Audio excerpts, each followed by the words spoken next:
बीड जिल्ह्यातील 6 नगरपालिकेचे काल निकाल लागले आणि मी सध्या परळीमध्ये आहे आणि परळीच्या नगराध्यक्षपदाच्या ज्या उमेदवार होत्या पद्मश्री बाजीराव धर्माधिकारी यांचा विजय झाला आणि या महायुतीच्या उमेदवार होत्या. काय ताई पहिली प्रतिक्रिया असेल? तुम्ही नगराध्यक्षपदाच्या विजयी झालेल्या आहेत, तुम्ही आता अध्यक्षपदावरती विराजमान झालात, काय पहिली प्रतिक्रिया असेल? सर्वप्रथम मी परळीतील सर्व जनतेच्या चरणी नतमस्तक होते. हा विजय केवळ सन्मान तर आहेच आहे माझ्यासाठी, पण त्याहूनही मोठी ही खूप जबाबदारी आहे. तसेच हा विजय फक्त माझा वैयक्तिक नसून हा विजय आहे परळीतील सर्व नागरिकांचा.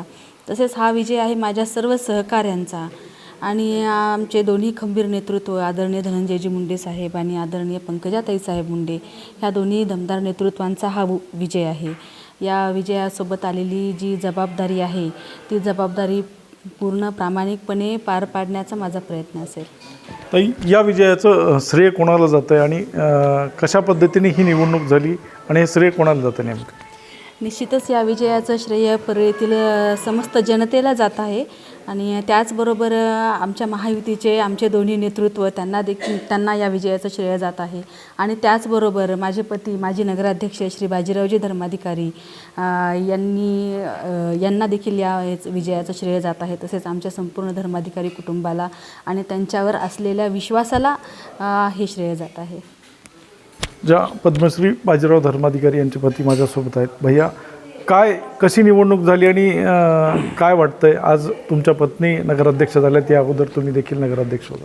हो, जेव्हा परळीची सोडत झाली नगराध्यक्षपदाची तेव्हा सर्वसाधारण महिला म्हणून आरक्षण सोडत झाली आणि नक्कीच नेतृत्वाने परत एकदा विश्वास ठेवला आणि प्रचाराच्या दरम्यान आम्ही प्रत्येक मतदारांपर्यंत जाण्याचा प्रयत्न केला आणि लोकांचा जनतेचा प्रतिसाद बघून मोठा मताधिक्यानं विजय होणार हे तर आम्ही सर्वजण जाणून होतो आणि तसंच झालं. अगदी विरोधकांना निवडणुकीमध्ये टीका करण्यात आली, अनेक आरोप करण्यात आले.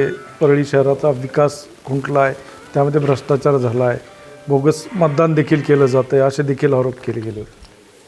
निवडणूक म्हणलं तर आरोप प्रत्यारोपांच्या फैरी आल्याच, पण ह्या नगर परिषदेच्या निवडणुकीमध्ये परळीच्या कुठल्याही पोलीस स्टेशनमध्ये साधी NC सुद्धा दाखल झालेली नाही आहे कोणी. एवढ्या शांततेमध्ये ही निवडणूक प्रक्रिया पूर्ण झाली. तब्बल 64% लोकांनी मतदान केलं, जनतेने मतदारांनी, आणि हे अभूतपूर्वच होतं सगळं.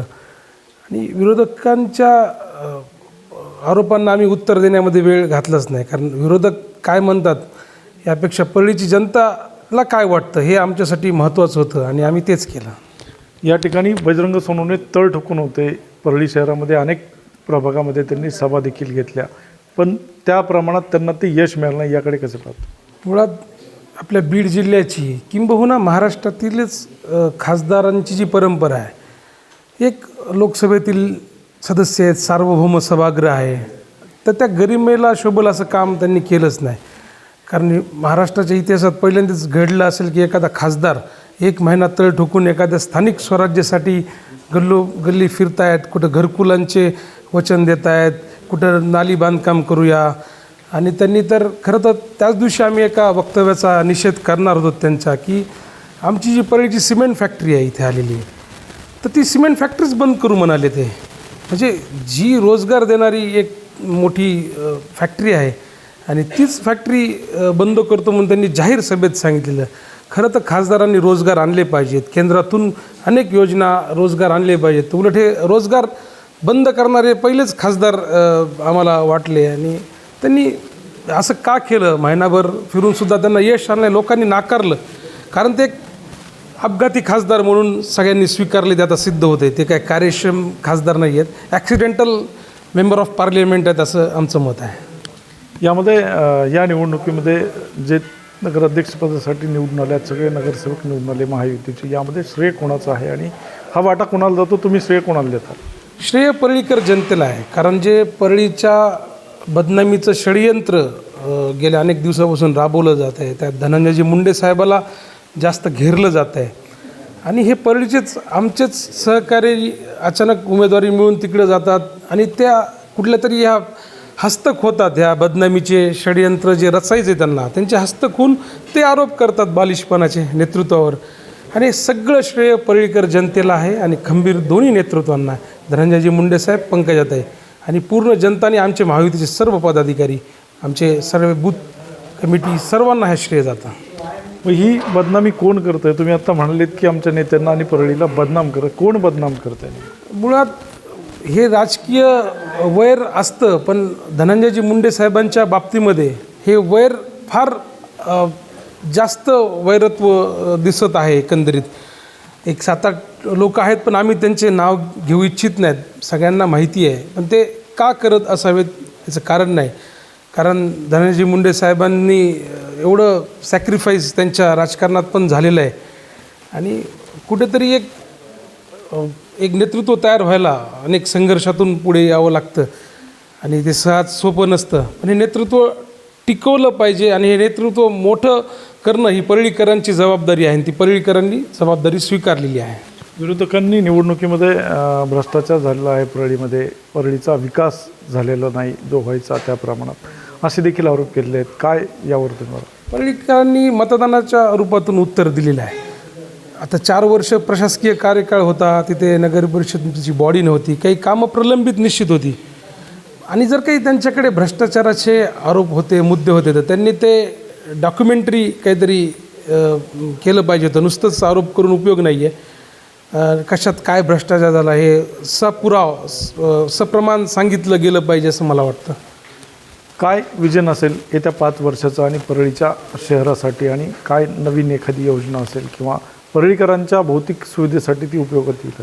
आमचं परळी नगरी ही 12 पंचम ज्योतिर्लिंगाची नगरी आहे. देशभरातून इथं भाविक प्रभू वैद्यनाथाचं दर्शन घ्यायला येतात आणि ह्या वैभवी नगरीला महाराष्ट्रातील सगळ्यात ज्या 10 नगरपरिषदा असतील त्या नगरपरिषदामध्ये आम्ही नेऊ सर्वंकष विकास आम्ही करण्याचा प्रयत्न करतो. आम्हाला सगळ्यात मोठं आव्हान आहे की धूळमुक्त परळी आम्हाला करायची आहे. त्याचबरोबर आमचे जे वाचनालय आहे, डॉक्टर भालचंद्र वाचनालय, जे की 56,000 पुस्तकांचं एक वैभवी असं वाचनालय आहे, त्याचं लोकार्पण लवकर करून तिथे विद्यार्थ्यांसाठी अभ्यासिका, आमच्या परळीतल्या कलाप्रेमींसाठी एक आर्ट गॅलरी, हे आम्हाला लवकरात लवकर तिथे सुरू करायचं आहे आणि परळीचा एक सर्वंकष विकास आम्ही साधणार आहोत त्या निमित्ताने. या निवडणुकीच्या काळामध्ये आणि शेवटच्या टप्प्यामध्ये तुमची एक ऑडिओ क्लिप व्हायरल झाली होती, त्यामध्ये अण्णा नावाचा उल्लेख करण्यात आला की अण्णा बाहेर येत आहेत, तुम्ही हे असं काही करू नका, असं हे काय प्रकार होता?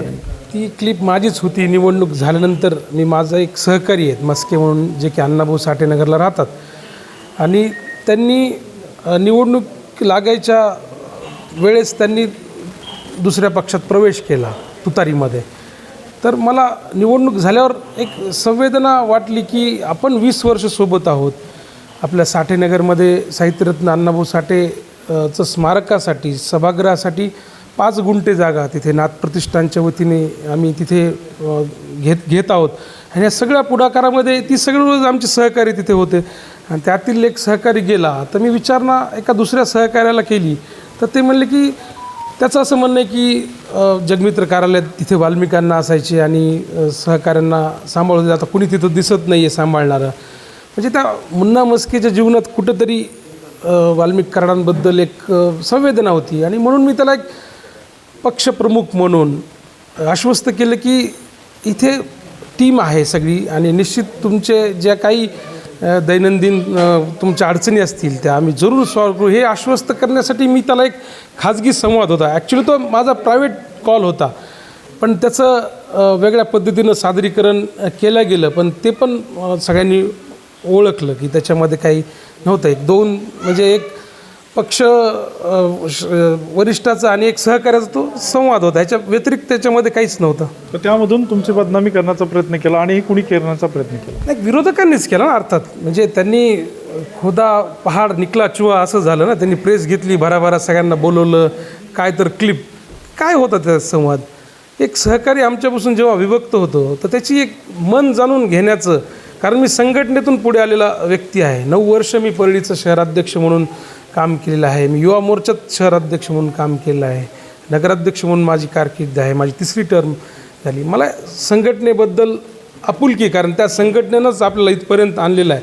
आणि त्या संघटनेतून जर आमचा एक सहकारी बाजूला गेला तर मला त्याला विचारलं पाहिजे की तू का गेलास, म्हणून त्याला मी विचारलं होतं, बाकी काहीच नव्हतं.